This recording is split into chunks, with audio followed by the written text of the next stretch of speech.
Marvel Rivals is here. It's there. It's everywhere. It's on your social media feeds, in your group chats, entering your home, coming up the stairs outside your room.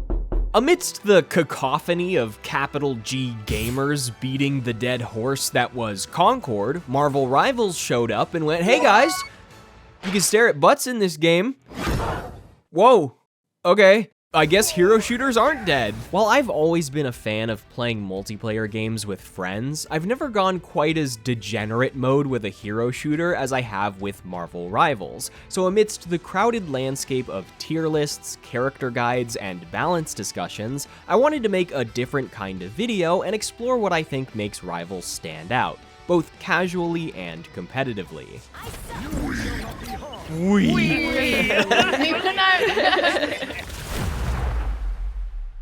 First things first, Marvel Rivals is just a teensy bit similar to another game. Despite what revisionist history may say about Overwatch, I still think it was really good. Like, one of the best multiplayer games I've ever played. Sure, I haven't actively played it since 2017 or so, but it's clear that the Rivals developers took inspiration from Blizzard's designs while also understanding what makes hero shooters fun on a fundamental level. They also put Jeff in the game, which, like, genius play. Almost every post I saw in the first few weeks of release was about Jeff. He's Baby Yoda for gamers. Marvel's massive brand recognition obviously gave Rivals an immediate leg up on the competition, but the underwhelming performance of Marvel's Avengers demonstrated that the live service market is far too cutthroat to survive on IP alone. Turns out, good multiplayer games are extremely hard to make, and it's pretty rare for a live service game to hit Rivals levels of popularity and maintain said popularity for more than a week-long fad. Anyway, while Overwatch was clearly an inspiration for Rivals, it'd be disingenuous to call the game a ripoff. Certain characters have classic archetypes or pieces of existing kits, like Adam's Zenyatta attack or Punisher's Bastion turret, but if we're going down that route, we can also say that Overwatch took from Paladins and TF2, League took from Dota, and Breakout took from Pong. Every character in Rivals is a nice blend of new and existing ideas, and a handful of them, like Penny Parker, feel super unique, so it never feels like you're just playing Overwatch. Yeah, because I'm in the game. Wait, how did you even get in? Sorry, no time to talk. I gotta hit the waves, because this video is sponsored by Surfshark.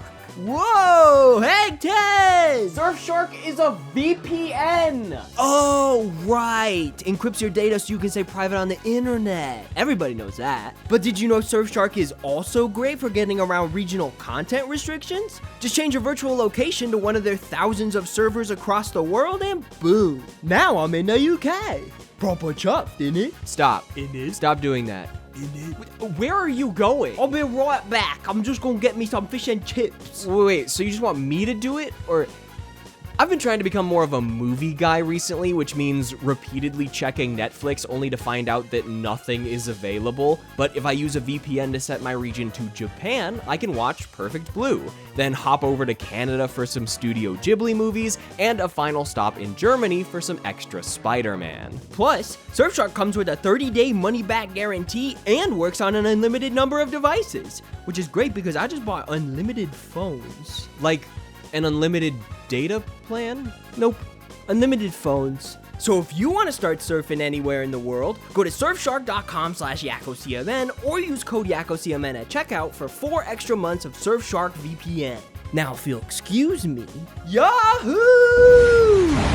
While MOBAs often express depth through team composition, item economies, and multiple objectives, one of the greatest strengths of hero shooters is adaptability. Not just through flexing to fill different roles, but actively switching heroes mid-match to better assist your teammates and respond to enemy threats. I'm sure that's a foreign concept to the Bronze 3 players that insta-lock Spider-Man every game, but the more characters I learn, the more I'm able to appreciate the game as a whole. console. And we're not just talking a handful of characters either. Rivals launched with 33 heroes and is also planning on adding a new hero every month and a half, which is a great way to maintain interest for all types of players. I know balance often comes into question when games evolve this frequently, but in my eyes, the fresh chaos of new maps, characters, modes, and events feels a lot better than stagnation or copious skin releases. The crazy part about Rivals is that even with this large roster, just about every character feels viable, even in competitive. I want to emphasize that this is really impressive compared to other games. I won't see a Mr. Fantastic for 10 or 20 matches, and then one will show up and hard carry. A Lord Jeff will grab an entire team with his ult and single-handedly win the round. There is a uniquely gratifying feeling in being told to switch off Penny almost every game only to protect both my healers, snag MVP, win the round, and get hit with a "sorry, I wasn't familiar with your game." Or Penny definitely knows something about Penny that I don't. That is correct. This varied roster impacts high-level play in multiple ways, with the first being the ban phase. While bans are often reserved to the most overpowered or dominant characters in the meta, it can make sense to ban more niche characters depending on the situation. If you're assembling a dive comp, you might want to ban Namor so that he can't kill Black Panther and Spider-Man with his turrets. Afterwards, even if you have a solid team comp with the right amount of healing and synergy and team-ups, things are never set in stone. Can maybe Penny go fucking Groot? If a Storm or Iron Man starts bullying your healers, it might be time for a DPS player to switch from a melee diver to a long-range character like Hela. Switching characters isn't free either, as you won't carry more than 50% ult charge, so every match becomes a back-and-forth dialogue between both individuals on a team and the two teams responding to threats while maintaining synergy. Can we get off of Penny? Holy shit. Many seasons of competitive Overwatch have been defined by their rigid metas, whether that meant the default 2 tank, 2 DPS, 2 healer comp, or the absolute necessity of Mercy and her instant revive. I've heard from friends that in certain cases, if your team didn't pick the most meta characters, you'd basically be throwing the match. But in Marvel Rivals, role queue doesn't even exist. The absence of an enforced meta lets you goof off in quick play with silly team comps like 6 healers, which is extremely fun by the way, highly recommend, and many of my competitive matches often stray from 2-2-2 in one way or another. My only major comment at the moment concerns the future of the roster split. Right now, over half of the characters in the game are DPS, and I want more wacky healers and tanks. Please. Just like a crumb. Last minute update. Whoa. The design element that really makes Marvel Rivals feel new, though, is the team-up function.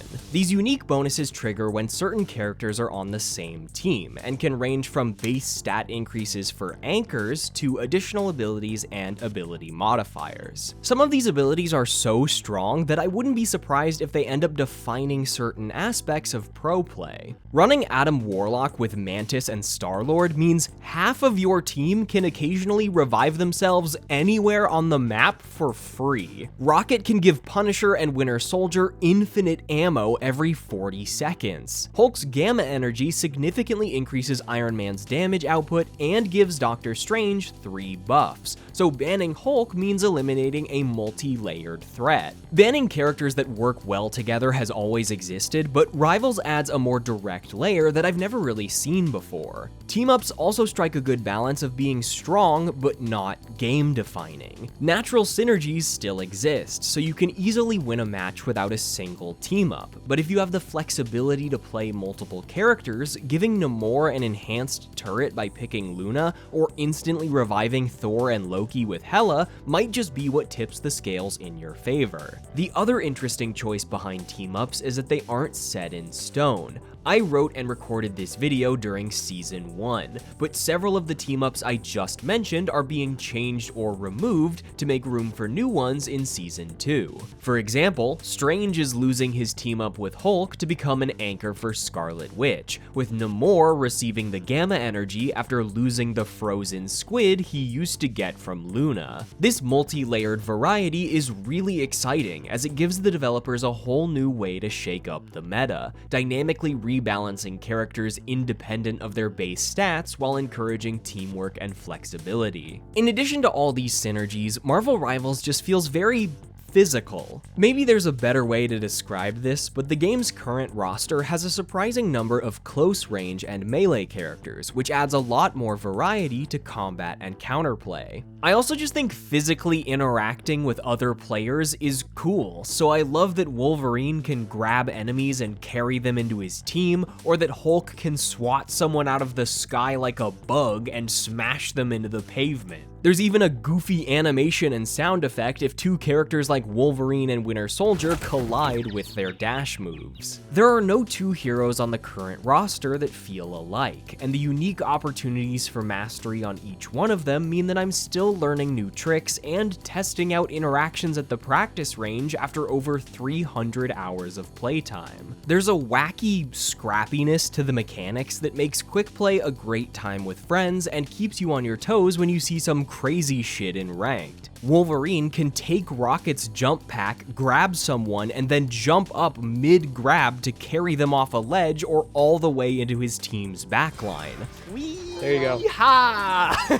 Groot's walls can block Jeff's ult from the center and serve as a barrier to cut off the healing from Luna's ult. Fighting against players that have mastered characters I'm less familiar with also constantly reveals new layers of depth. Even a seemingly simple healer like Jeff can swim up walls to gain insane high ground and cover, or stop healing entirely to become a nearly unkillable nuisance on the enemy's backline. I don't even play Spider-Man, but that character is like a separate game, dude. You gotta go in and change multiple settings in the options menu before you even start learning how to animation cancel. But if I'm being honest, this video is really just an excuse to talk about Doctor Strange's portal.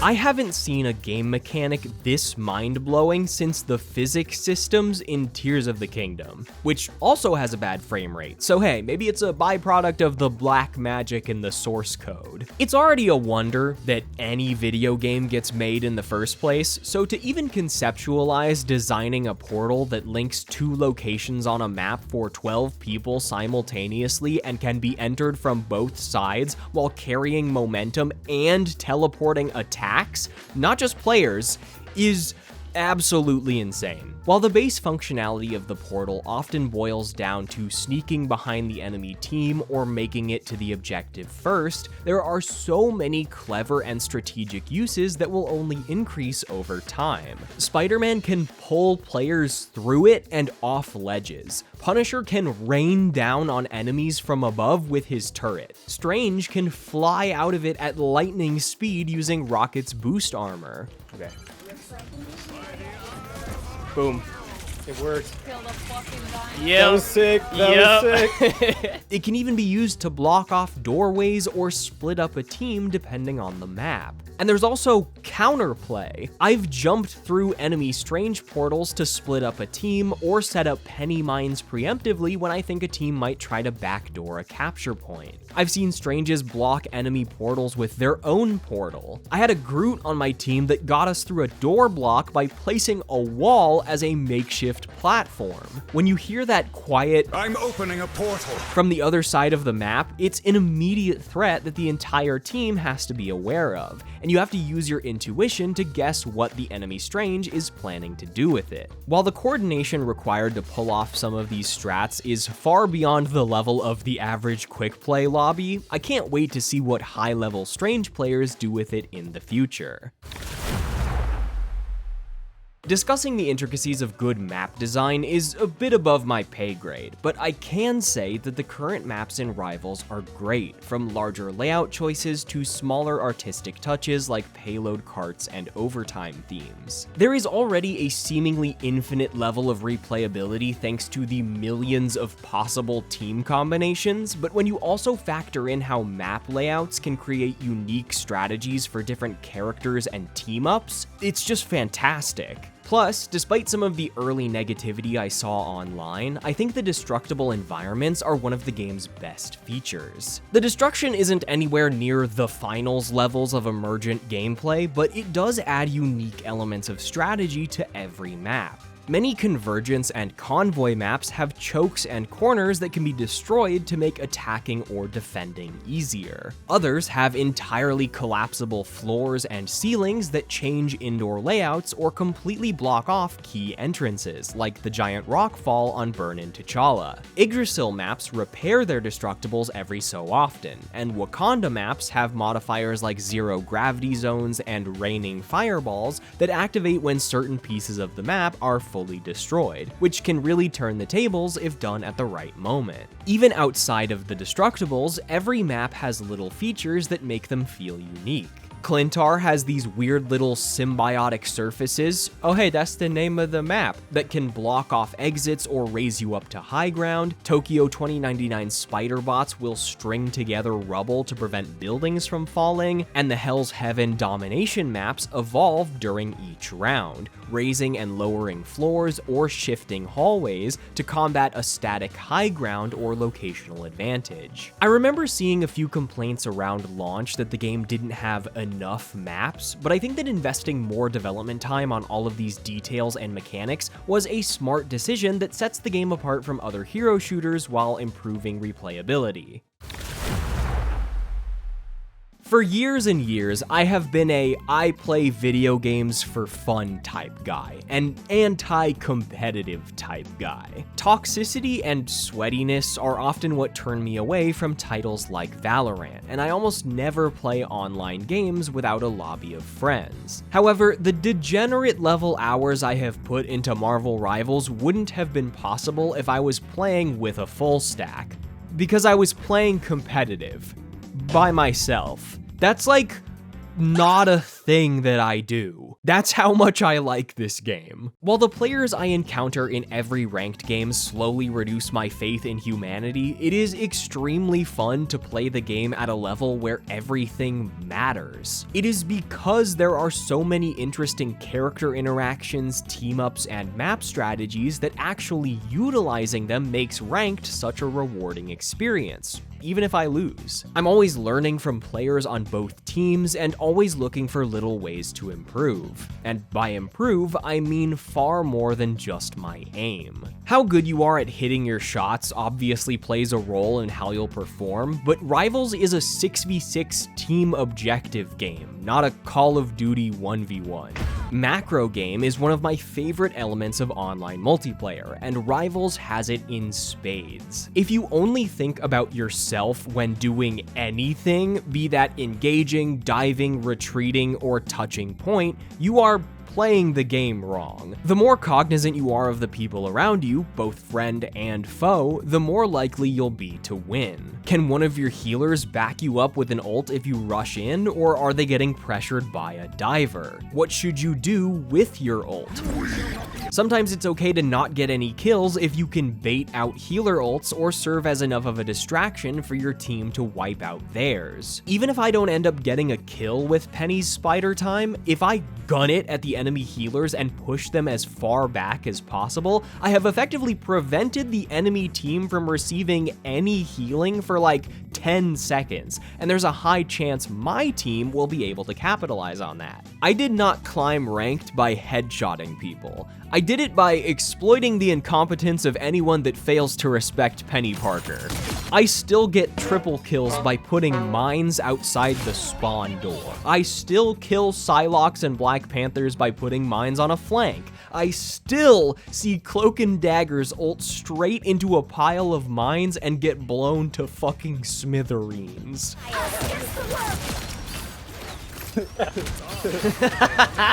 Everybody laughing at it. When I play Doctor Strange, I might not hit all my shots, but I know I'm doing my job if I'm getting right up in the enemy's face, pulsing my shield to protect my healers so they keep me alive, and putting adequate pressure on the right targets. And sometimes I just pick Cloak and Dagger and hold left click so I don't have to aim at all. And we're ready. Because ultimates are both incredibly impactful and highly situational, ult economy is one of the most interesting concepts in Marvel Rivals, yet it's something I feel not a lot of players take into consideration. Before you use an ult, it's extremely important to consider the current state of the match. Who else on your team has ult? Who on their team has ult? If the fight you're currently in is going well and you've wiped half their team, the snowball is already rolling down the hill, so you probably don't need to kick it again when you can instead save your ult to get the next snowball rolling. Step 1 is knowing when to use your own ult, but step 2 is keeping track of the rest of your team's ults. Step 3 is then keeping track of enemy ults by intuiting their charge speeds over hundreds of hours of play. When I'm playing Penny and I know the enemy Strange has ult, I will intentionally hold my web and keep an eye on him for a few seconds to watch for his ult and cancel it, especially if he jumps up into the air. And if you're playing Strange, sometimes you have to fake out your ult by jumping, waiting for everyone to move back, and then popping it slightly later or not at all. Even though many ultimates don't require Twitch reactions or intensive inputs, that doesn't mean they're devoid of strategy. The difference between an okay Magneto and a great Magneto isn't whether or not they crush someone's skull with the giant fucking ball. It's who they choose to dunk on. It's about precisely when they choose to ball.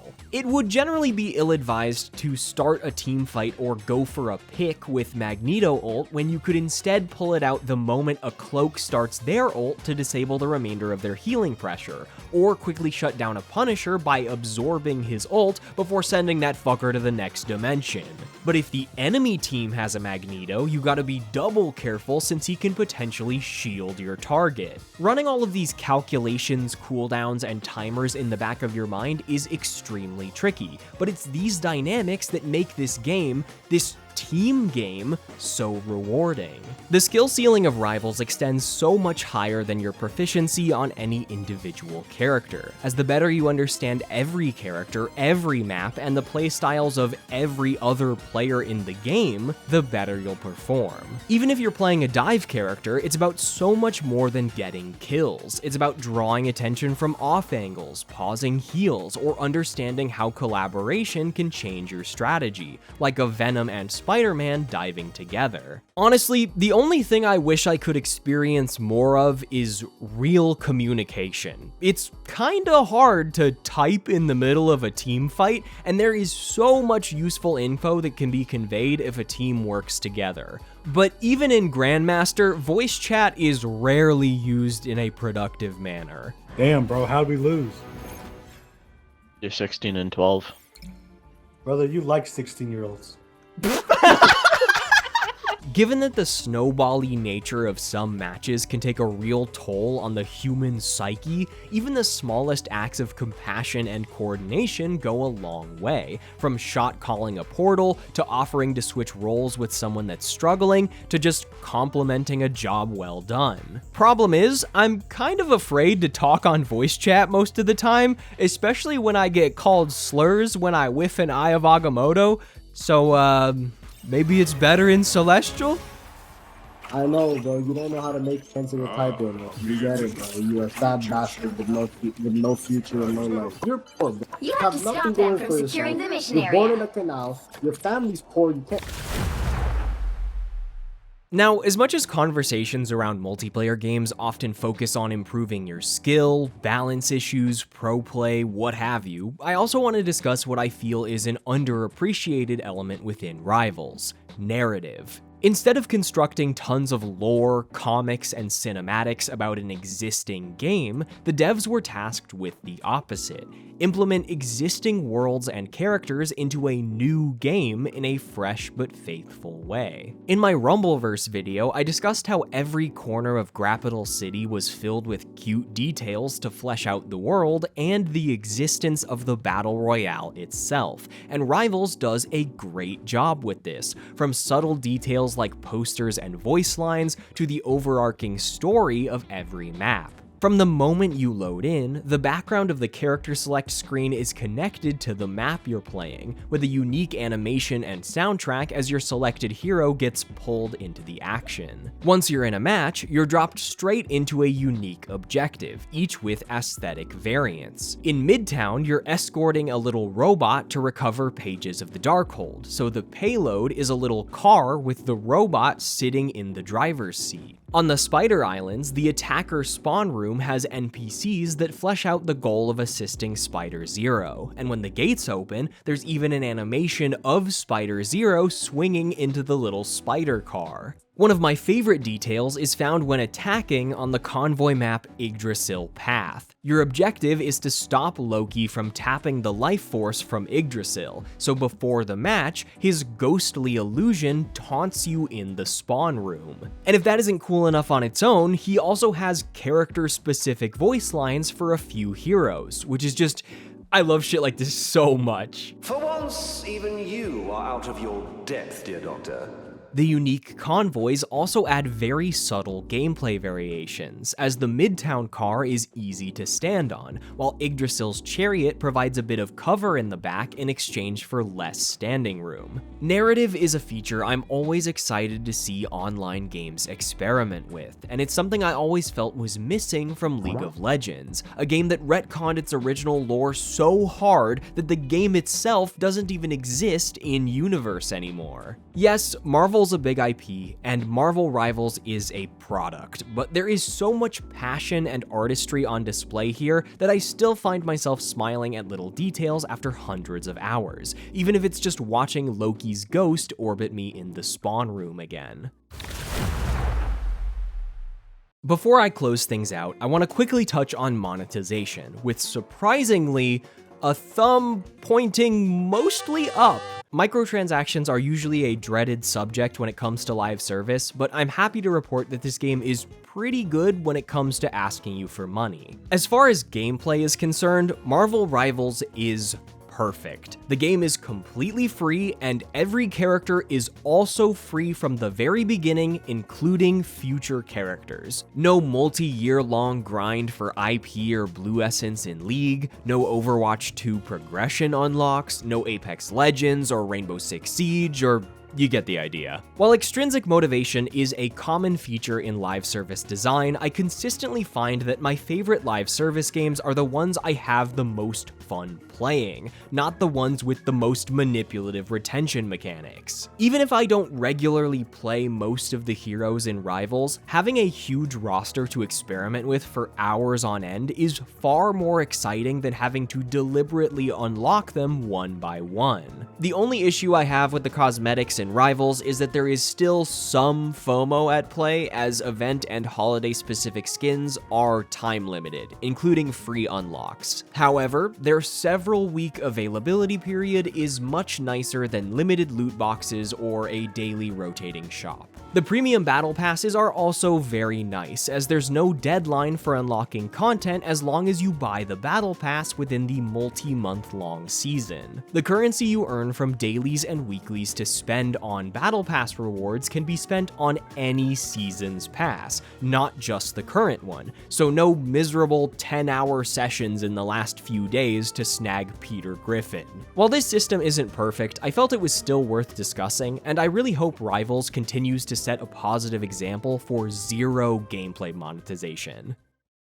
Sure, Marvel Rivals is popular, but the reason I love covering live service games is because they're often overlooked or ignored in the video essay sphere, and I really want to drive home how well designed and fun they can be. And also justify the amount of time I've spent playing them. The magic of a communal live service moment is a feeling you can't find anywhere else in gaming, and ones as big and well received as Marvel Rivals don't come around that often. I'm not here to give a definitive review or speak on the intricacies of balance and potential longevity because, well, I don't know what the future holds. The fact that this game is very fun to me right now is much more important than worrying about whether or not I'll still be playing it in 2 years. I got him in my mouth. Nice. Whoa! You fucking killed us, Milo! You threw us off the edge of the map! Marvel Rivals is such a perfect demonstration of what makes live service compelling. From sharing memes, outplays, and funny moments to getting excited about new season updates and skin releases, from trying goofy strats in quick play to locking in with a couple friends in ranked, Rivals is a communal experience that exists both inside and outside the literal game. As the internet becomes more toxic and culture more fragmented, it's just nice to share a common interest with friends and tons of people online. And that's about it. Thanks to Surfshark for sponsoring, thank you for watching, and subscribe for more videos coming soon, which I swear I will make. Just please, let me play like a few more matches first. Raising up your fist and smash.